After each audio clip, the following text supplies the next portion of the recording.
So I said that we think about the table load is equal to the current size divided by the possible capacity of a table.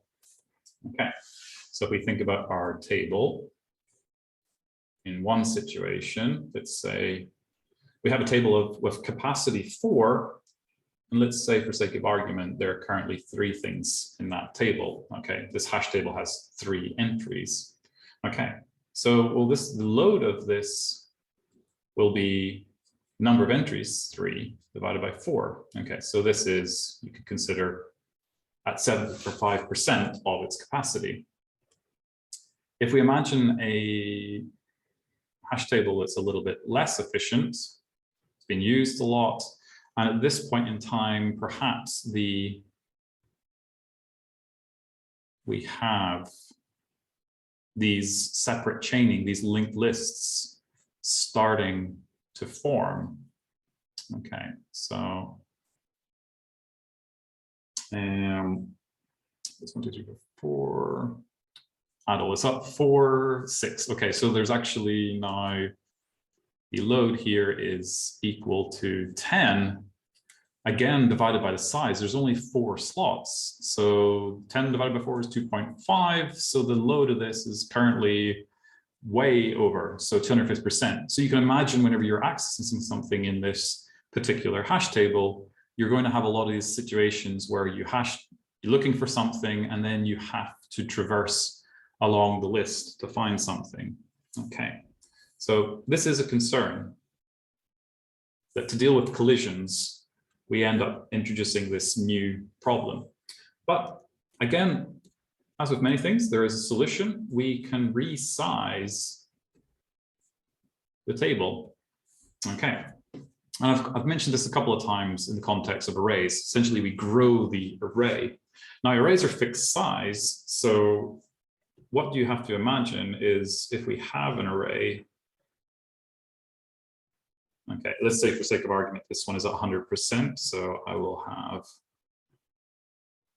4 entries in my hash table, and it is 100%. 4 divided by 4, I think we can agree with that.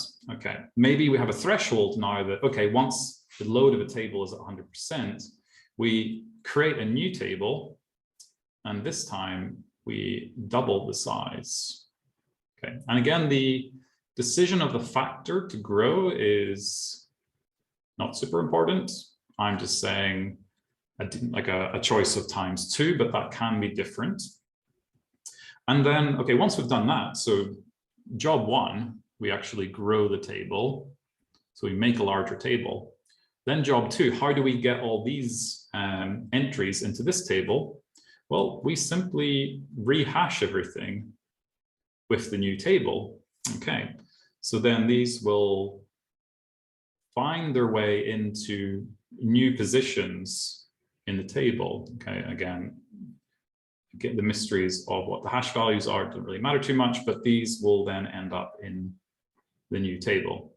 Okay, so we rehash all entries to put them into the new table. Okay, so now this is great. We actually have a load of, we have 4 entries and 8 slots, or size of 8. So we now have a more efficient hash table. We hope that as we hash more things, there's more space, more entries for them to go into. But, again, there's always a but. This hopefully should show you why order is not preserved. Okay, when you rehash all these values, they can end up in any of these positions. Okay, so if you're assuming the order was maintained, whatever was 01 is going to be over here, that's not necessarily the case. 01 can end up over here. Okay.